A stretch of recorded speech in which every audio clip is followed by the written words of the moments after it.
Entonces, ¿cómo deberíamos de vivir nuestra vida como creyentes? ¿Y cómo vamos a ayudar a otros creyentes? Y por supuesto había muchas reglas y leyes en el Antiguo Testamento, pero en el Nuevo Testamento también encontramos regulaciones. Hay muchas regulaciones en el Nuevo Testamento acerca de qué tú debes hacer como un verdadero creyente, como un verdadero cristiano. Y muchas de las cartas dadas a los miembros de la iglesia primitiva son acerca de esto. Ustedes saben estas regulaciones y empezaban por diciéndole no se emborrachen. Ustedes pueden ver ciertos mensajes acerca de no deben de hacer esto, no deben de hacer aquello. Y hay muchos casos donde los cristianos miran esta lista y ellos se asustan y no quieren comenzar la vida de cristianos.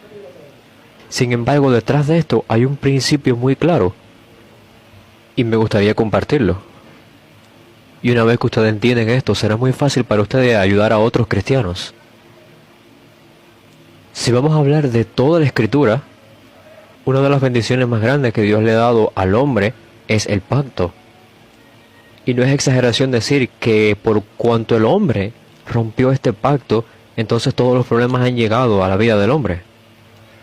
Y como el hombre entonces rompió el pacto, que era un pacto por obras, Dios nos ha dado un nuevo pacto, que es un pacto de gracia.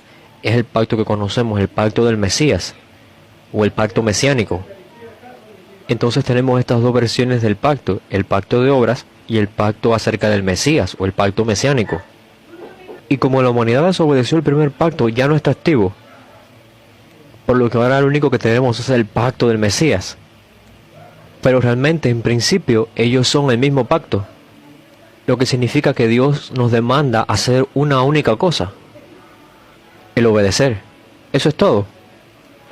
Pero ¿qué hay acerca del nuevo pacto? De la misma manera, tenemos que obedecer. Entonces la vida del creyente, ¿de qué es lo que va? ¿De qué se trata la vida del creyente? Tú puedes decir que la vida del creyente se trata de obedecer este pacto. Vemos en la escritura el libro de Oseas. Entonces veamos cómo Oseas lo define. Oseas 6:7. Mas ellos cual Adán traspasaron el pacto, allí prevaricaron contra mí. Cuando la desobediencia sucedió en Génesis 3, versículo 6, y mirando este evento, entonces el profeta Oseas dice que Adán desobedeció.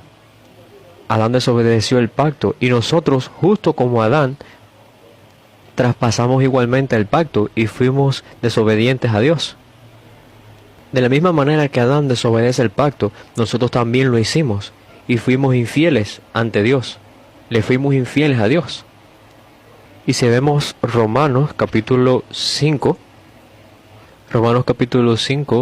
18, dice Romanos 5:18, así que como por la transgresión de uno vino la condenación a todos los hombres, de la misma manera por la justicia de uno vino a todos los hombres la justificación de vida.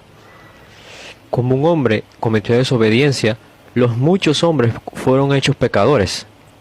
Entonces la palabra nos está diciendo que muchos hombres se convirtieron en pecadores. ¿Por qué? Porque uno solo, Adán, no obedeció. Y esto pasó por el hombre haber roto el pacto. En otras palabras, es porque el hombre desobedeció el pacto. Básicamente, el desobedecer el pacto, el romper el pacto y esta desobediencia es tratado aquí muy severamente. Y nosotros estamos en la misma situación que Adán. Dios nos ha dado el pacto a nosotros. Adán falló en la obediencia al pacto, pero nuestro Señor Jesús obedeció completamente. Y Dios nos está pidiendo que así como nuestro Señor Jesús obedeció, quiere que nosotros obedezcamos. Esto es todo acerca de la vida de fe. Si esto realmente es así, entonces vamos a verlo a través de la Escritura. ¿Y de qué manera el apóstol Pablo habló acerca de su ministerio? Yo he estado haciendo todo el ministerio, entonces ¿cómo yo puedo definir el ministerio que he estado haciendo? Y al parecer parece que yo he estado haciendo muchos ministerios en toda mi vida, pero ¿cuál es la esencia del ministerio? Podemos ver la definición en Romanos capítulo 1. Romanos capítulo 1, versículo 5, y por quien recibimos la gracia y el apostolado, para la obediencia a la fe en todas las naciones, por amor de su nombre. Entonces a través de él yo recibí la gracia y el apostolado. Y después de recibir el apostolado, ¿qué es lo que hice? Yo he hecho este ministerio para que todos los gentiles vengan y obedezcan a la fe. Este es mi ministerio. el ayudarles y hacerles creer a ellos para que tengan la fe en el correcto pacto, ayudarles a que tengan esta fe en el pacto correcto y yo obedecer el pacto también. Es mi ministerio ayudarles a creer el evangelio correcto, que Jesús es el Cristo, el pacto correcto, pero no solamente eso, que ellos sean capaces de obedecerlo como resultado de la fe que produzca. Romanos 16, 26, pero que ha sido manifestado ahora y que por las escrituras de los profetas, según el mandamiento del Dios eterno, se ha dado a conocer a todas las gentes para que obedezcan a la fe. Entonces nuestro Dios ha permitido este misterio a través de la revelación. Él nos ha permitido esto, nos ha revelado esto. ¿Y cuál es el propósito? El propósito lo podemos ver muy claramente en el pasaje. Ha permitido esta revelación de este misterio y la ha dado a conocer a todas las gentes. ¿Para qué? Para que obedezcan a la fe. Dios nos ha dado el evangelio para creerlo. Y como el resultado del creerlo, Él quiere verdaderamente que nosotros obedezcamos. ¿Que obedezcamos qué? Que obedezcamos el pacto. Si tú eres un creyente verdadero de este evangelio, que Jesús es el Cristo, entonces tú solamente necesitas una sola cosa: obedecer el pacto. Es muy simple, piénsenlo. Estamos justo como Adán, somos como Adán. La promesa nos es dada y Dios nos está pidiendo obediencia. Y esto es lo que Dios quería que Adán hiciera. Y por gracia Dios nos ha dado un nuevo pacto, uno más perfecto, y Dios nos pide que obedezcamos. Y es todo, el creer en este pacto y el obedecerlo. Y cuando tú obedeces el pacto, todo vuelve a su lugar original, al lugar correcto en donde debe de estar. Muy específicamente esto sucede. Por ejemplo, digamos que una gran compañía te quiere contratar a ti, te quiere contratar por 10 años. Ellos vienen y te dicen: yo te quiero contratar a ti por 10 años para que trabajes para nosotros. Entonces, ¿qué tú vas a hacer si tú tienes tu objetivo claro y tu meta clara? Entonces tú te vas a preparar bien y si tienes estos específicos horarios para cada año, para todo lo que tú vas a hacer en cada año, lo que quieres hacer, lo que vas a hacer, cómo lo vas a planear, y para cada semana, para cada mes, incluso para cada día, todo muy claro y muy centrado. Todo va a venir a su lugar correcto, muy fácilmente, todo va a ser muy fácil. Entonces la vida del creyente es muy simple, es el creer este pacto dado a nosotros y el obedecerlo. Y el apóstol Pablo dice: por esta razón es que yo me convertí el apóstol, recibí este apostolado, y esto es de lo que va mi ministerio, de esto es lo que se trata mi ministerio. Segunda de Corintios 10 del 5 al 6, derribando argumentos y toda altivez que se levanta contra el conocimiento de Dios y llevando cautivo todo pensamiento a la obediencia a Cristo, y estando prontos para castigar toda desobediencia cuando vuestra obediencia sea perfecta. En el verso 4 dice que las armas de nuestra milicia no son carnales, sino poderosas en Dios para destrucción de fortalezas.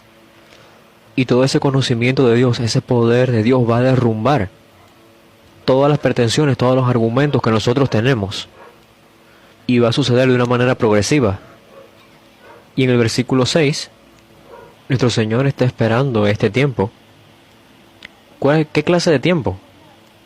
Él está esperando el tiempo de cuando nuestra obediencia sea perfecta. Una vez que nuestra obediencia sea perfecta, entonces es que estaremos prontos para castigar toda desobediencia. Nuestro Señor está esperando cuando nuestra obediencia se vuelva completa, se vuelva perfecta delante del Señor. Eso es lo que el Señor quiere que hagamos. Arrodillarnos delante del Señor y verdaderamente obedecerlo. Una vez que ustedes tienen este concepto organizado en su cabeza, entonces se pueden preguntar: ¿cómo vamos a obedecer? Está bien, yo quiero obedecer. Entonces, ¿cómo? Esa es la última parte de este texto y espero que puedan entender esta área. Este pacto es dado a nosotros y nosotros queremos obedecerlo. Y este pacto es el pacto que Jesús es el Cristo.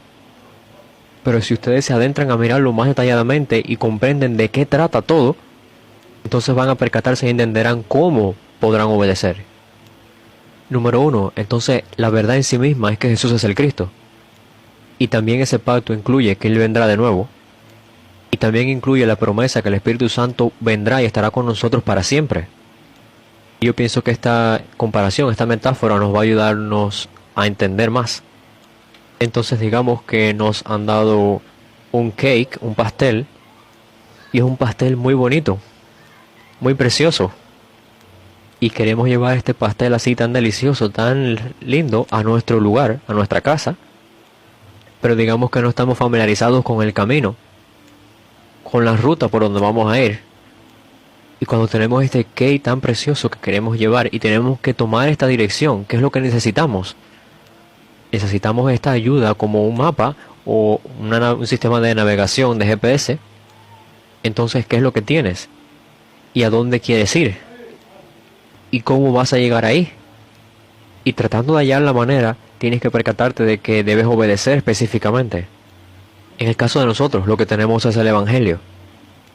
Y vamos hacia la dirección de la venida del Señor. Y mientras vamos en esa dirección, en ese destino, vamos caminando con Emmanuel. Lo que significa que tenemos y debemos de obedecer el Evangelio, que Jesús es el Cristo. Y obedeciendo, Dios está con nosotros. Y también estamos obedeciendo la promesa de la venida del Señor. Y esto incluye toda nuestra vida. Entonces el obedecer el pacto realmente no es difícil. El obedecer el pacto que nos es dado, y obedeciendo el Espíritu Santo nos guía para llegar a nuestro destino. Y también obedecemos el pacto de la evangelización mundial, porque queremos cumplir la segunda venida del Señor. Entonces el pacto de la evangelización mundial va a ser el que va a completar, el que va a cumplir la segunda venida del Señor. Y cuando tenemos todo esto así en nuestro corazón, las cosas específicas simplemente van a seguirnos. Entonces si vemos el punto número 4, ¿cómo debemos de obedecer? Y está en la lección, creer y obedecer a Jesús como el Cristo. Y en cada momento debemos de disfrutar y tenemos que disfrutar, Emmanuel. En cada momento vivir con el Señor. Y la manera que yo lo he organizado es, en la lección, negarnos a nosotros mismos y ser crucificados con Cristo. Lo he organizado de esta manera para ayudar a las personas a creer en la obediencia, para que entiendan la obediencia. Sin embargo, si esto les parece muy complicado, piénsenlo de esta manera. Yo estoy en el lugar de Adán. Entonces hablemos acerca de algo. Creer y obedecer en Jesús como el Cristo. Entonces ahora yo creo que Jesús es el Cristo. Y ahora verdaderamente quiero obedecer este evangelio que tengo. ¿Cómo lo puedo hacer? Hay algunos versos que nos pueden ayudar. Mateo 16, 24.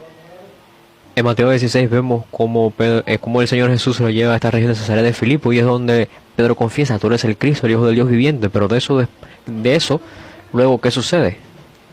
Jesús compartió esto a estas personas que ya habían confesado que Jesús es el Cristo.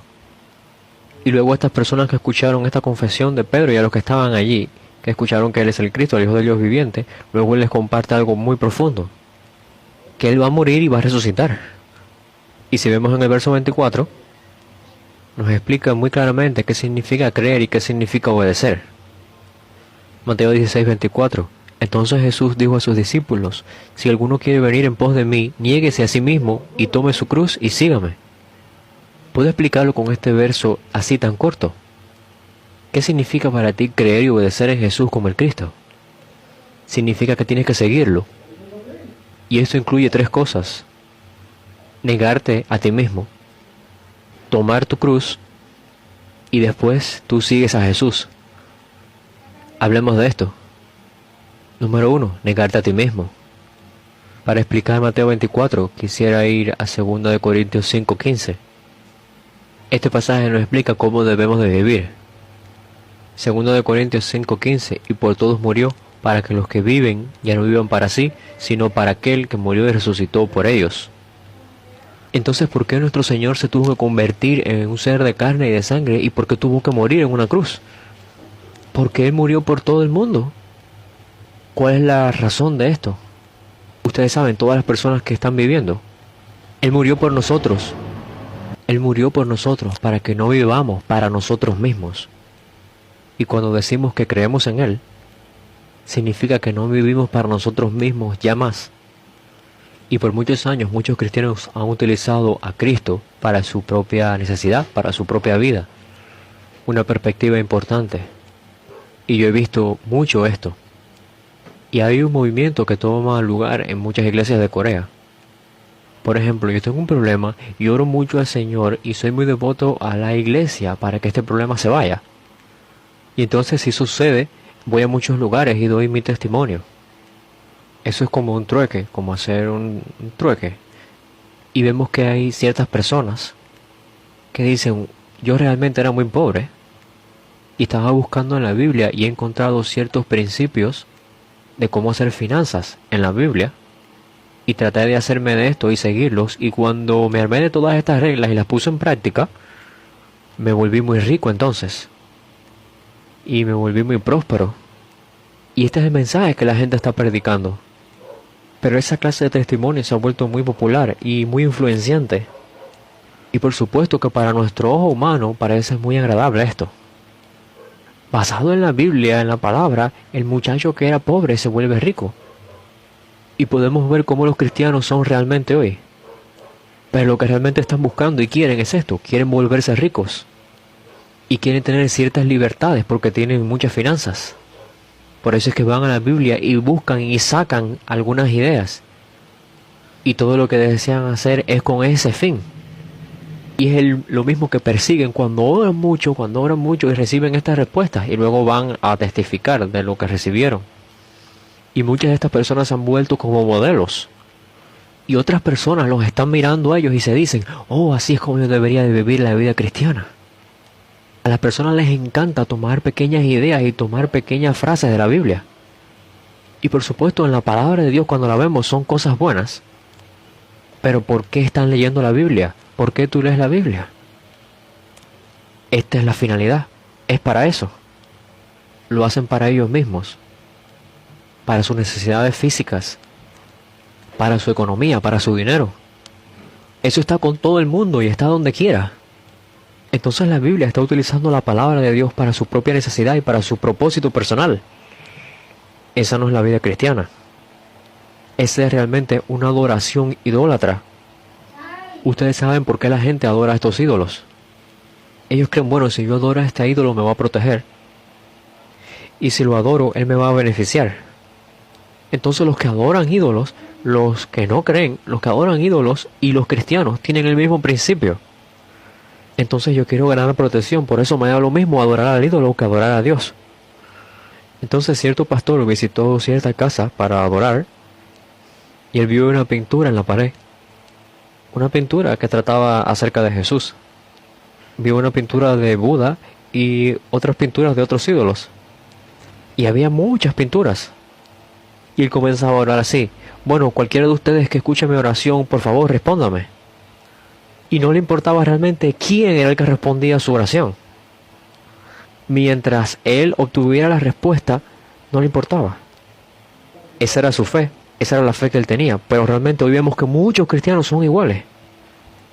Entonces el creer en Jesús significa no vivir para nosotros mismos. Es vivir para aquel que murió y resucitó por nosotros. Significa que cuando yo digo yo creo en Jesús, significa que yo estoy muerto. Cuando digo yo creo en Jesús, significa que yo he muerto y que ya yo no vivo para mí, ni vivo para mi deseo, sino que ahora vivo para Él. Pero vemos que mucha gente malinterpreta estos versos. La gente presta mucha más atención en lo que se trata de negarse a sí mismos. Y se estresan muchísimo con el hecho de negar cosas y de abandonar cosas que no pueden por sí solos ellos mismos. Y se estresan también porque no quieren dejar cosas que quieren. Dicen, bueno, yo soy cristiano, se supone que yo no debería de ver este show de TV. O yo no debería de ver esta clase de película. O yo no debería, se supone que yo no debería de ir a este tipo de reuniones raras. Yo debería de matar mis deseos, se supone que soy cristiano, yo debería de matar mis deseos y yo no debería de hacer esto y lo otro, si soy cristiano, ¿no? Pero vemos que esta vida y esta forma así, esta perspectiva es una interpretación errónea. Porque nadie puede así, por sí solo, negarse a sí mismo o matar su yo a sí mismo. La Biblia nos está dando la respuesta. Tú tienes que encontrar quién es el que ha muerto por ti. La única manera, la única vía es que tú te encuentres con aquel que ha muerto por ti. Tú vas a ser capaz de percatarte por ti solo que esas cosas a las que tú te estabas aferrando, esas cosas que tú querías o esas cosas que a ti te llamaban la atención, son tan pequeñas, son de tan poco valor, son tan carentes en comparación con el Cristo que ha muerto por ti. Entonces te vas a percatar de que no valen la pena en comparación con el Cristo y vas a dejarlas muy fácilmente. El problema de la cristiandad hoy, para ellos el Evangelio es sin valor. Realmente no es tan grande, pero están tratando tan arduamente de negarse a sí mismos, de matar su yo, y aunque tienen el Evangelio así tan diluido, tan mezclado y no está claro, están tratando arduamente de negarse a sí mismos. Por eso es que ellos se sienten como si se estuvieran sacrificando. Hoy estoy haciendo esto y sienten así esta sensación. Pero la Biblia no habla nada acerca de negarnos a nosotros mismos por nuestras propias fuerzas. ¿Tú sabes quién verdaderamente murió por ti?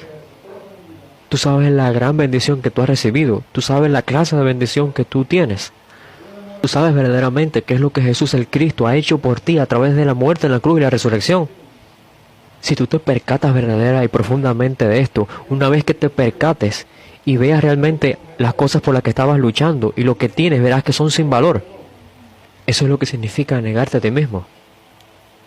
No se trata de que tú tienes que forzarte, de que tienes que hacerlo con un sacrificio, de que tiene que ser algo así que cueste así. No. Y en mi ministerio, ustedes saben, yo he visto personas que no son creyentes y no fuman, no beben. Y digamos que estas personas, sí, por la gracia de Dios, viene a la iglesia y él escucha la alabanza en la mañana y después del servicio de la tarde, digamos que él sale afuera a la calle y que comienza a fumar y yo lo vi fumando y realmente no es un problema tan grande. Yo nunca le dije, tú tienes que dejar de fumar. Y por supuesto es malo para él, pero yo nunca le dije, tienes que dejar de fumar. Sin embargo, las iglesias en Corea tienen ese tipo de ideas. Si tú vas a la iglesia y quieres pertenecer a esa iglesia, tienes que dejar de fumar primero. ¿Cómo es posible que las personas van a terminar con este vicio o dejar de fumar primero y luego es que van a ir a la iglesia? Es erróneo. Las personas fumadoras van a la iglesia y una vez que van a la iglesia, cuando reciben el mensaje y se percatan de la gracia de Dios, va a llegar el tiempo en que no van a querer fumar más. Va a suceder naturalmente. Y lo mismo para el alcohol. Lo mismo para las drogas. No se trata de que ellos terminen esas adicciones y luego es que van a la iglesia. Ellos tienen que ir a la iglesia y recibir fuerzas y luego naturalmente eso va a suceder. El Evangelio es la prioridad. Cuando este Evangelio se vuelva fuerte y ellos se percaten de esta verdad, entonces ellos van a poder dejar todo. El resultado va a ser que ellos van a dejar todas estas cosas. Pero la vida cristiana hoy parece tan difícil. Cuando el Evangelio parece y está tan debilitado, tan vago, tan diluido, tan mezclado, y las personas así están tratando de negarse a sí mismas. El Evangelio nos está hablando acerca de Jesús, el Cristo, y Él nos está diciendo, únicamente cuando te percatas de quién Jesús el Cristo es, y cuando te percatas de la grandeza de todo lo que Él ha hecho por nosotros, vas a ser capaz de morir con Él y no vas a vivir más para ti mismo, sino que vas a vivir para Él, quien murió y resucitó por ti. Como el Señor ha hecho lo que ha hecho, Él ha muerto por mí, entonces yo puedo ahora morir a mí mismo, puedo negarme para servirlo y seguirlo a Él. Esto es todo acerca de negarse a uno mismo. Entonces, ahora yo creo en Jesús el Cristo y quiero obedecer. ¿Qué es lo que debo de hacer? Número 1, negarnos a nosotros mismos. Pero ¿cómo es posible que yo pueda negarme a mí mismo? Ir más profundo dentro del Evangelio. Ir al Evangelio. Cada día más profundamente. Número 2, tomar tu cruz. La cruz significa el dolor y el sufrimiento. Pero no está limitado solamente a sufrir. Porque Jesús fue al sufrimiento y pasó todo ese sufrimiento para poder salvarnos. Por eso es que aunque la cruz fue la cruz del sufrimiento y del dolor, también es la cruz de gloria.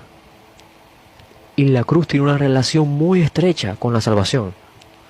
Así que cuando le está diciendo, toma tu cruz, no está diciendo, tú tienes que sufrir. Significa, para poder salvar las almas, tienes que tomar la cruz. Y realmente, y verdaderamente es una cruz de gloria. Y seguramente tú tienes tu propia cruz que tú tienes que llevar. Mi lugar ha sido preparado por Dios. Entonces es algo por lo que tenemos que estar agradecidos. Y como Dios ha preparado mi lugar para este propósito tan grande, nosotros tenemos que tomar nuestra propia cruz. Y número 3, Él dijo, síganme. Y en Mateo capítulo 4, Él dijo a los discípulos, síganme y los haré pescadores de hombres. Entonces cada humano, si decimos que queremos creer y que queremos salvar con este evangelio, entonces va a aparecer estas 3 cosas que hemos visto. Negarnos a nosotros mismos, tomar nuestra cruz para la salvación de las almas, y luego seremos capaces de seguir al Señor Jesús, el Cristo. Esto significa que somos capaces de obedecer el pacto a cada momento. Miremos la parte número 3. Veamos a Mateo capítulo 16, versículo 28. De cierto os digo que hay algunos de los que están aquí que no gustarán la muerte hasta que hayan visto al Hijo del Hombre viniendo en su reino. Entonces Mateo 16 realmente es muy interesante. Podemos ver la confesión acerca del Evangelio, podemos ver las profecías acerca de la muerte y resurrección de Cristo, y Jesús le dijo a sus discípulos cómo tenían que vivir su vida, y mencionó la segunda venida del Señor. Y realmente esta es la fe que todos los creyentes deberían de tener. Y si buscamos en 1 Tesalonicenses, cuando el Evangelio le fue entregado, la fe acerca de la venida del Señor también le fue entregada de la misma manera. ¿Y cuándo nuestro Señor va a volver? Mateo 24:14. Y aunque lo hemos hablado en otras lecciones, quisiera hablarlo ahora. Mateo 24:14. Y será predicado este Evangelio del reino en todo el mundo para testimonio a todas las naciones, y entonces vendrá el fin. Cuando todo el mundo sea evangelizado, entonces el Señor vendrá de nuevo por segunda vez. Entonces el obedecer el pacto de la segunda venida del Señor significa que tenemos que obedecer la evangelización mundial. Y este verso realmente vino a mí como una fuerte confirmación y con fe. Y realmente cuando yo salí a proclamar el Evangelio a diferentes países y lugares en el mundo, yo no tenía nada. Por supuesto, sí, yo tengo el Evangelio de la Biblia y he experimentado el evangelismo de la Biblia. Y yo tengo esta fe 100% y tengo esta confirmación que nuestro Señor va a venir en nuestros días y tengo que preparar para eso su segunda venida. En el 2011 fui a Miami y realmente no sabía mucho. Y tampoco podía hablar inglés en aquel tiempo y por supuesto en este tiempo tampoco puedo hablar inglés. Y tampoco era rico. Y tampoco mi iglesia era tan grande así capaz de apoyarme. Y había una situación en la cual los miembros de mi iglesia sencillamente se estaban yendo. Yo no tenía nada preparado. Pero aún así salí con esta fe. Y han pasado 8 años. Cada momento que Dios me ha guiado, si yo hubiera dicho, bueno, la evangelización mundial va a ocurrir algún día en el futuro, si simplemente me quedo en mi casa y digo, bueno, es mejor no salir a todos esos lugares, a todas esas ciudades así y estar vagando de allá para acá. Pero esto realmente vino a mí como una confirmación y una verdad real y con fe que realmente nuestro Señor vendrá. Y tuve esta confirmación de que Dios realmente me estaba dando un gran privilegio y tenía que prepararme para ello. Y yo obedecí el pacto lo más que he podido. Y no tengo dinero. Y no hablo el idioma. Y en todo este proceso, en este ministerio, mi cuarto hijo estaba llegando. Y una semana después que él nació, yo tuve que salir afuera para el ministerio. Y Dios ha permitido muchas respuestas y mucha gracia. Como resultado de la obediencia, Dios nos ha dado el pacto. Pero necesitamos obedecerlo. ¿Y cómo puedo obedecerlo? Tenemos que aferrarnos a las partes más importantes y orar por ellas, orar por ello.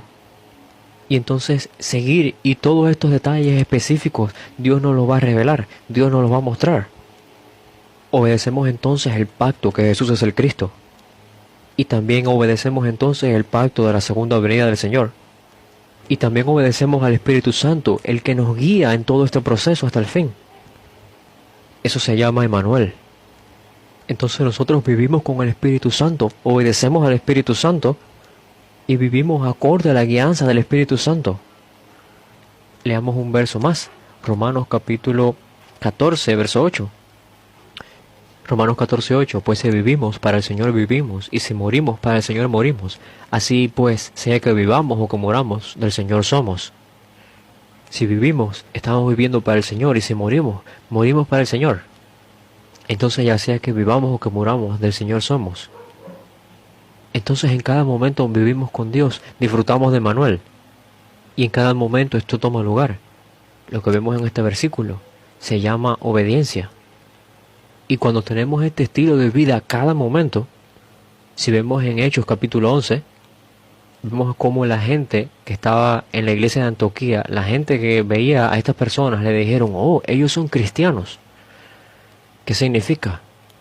Significa que los no creyentes vieron a esta gente y pudieron reconocer que eran cristianos, vieron al Cristo reflejado en ellos. Porque ellos son como el Cristo.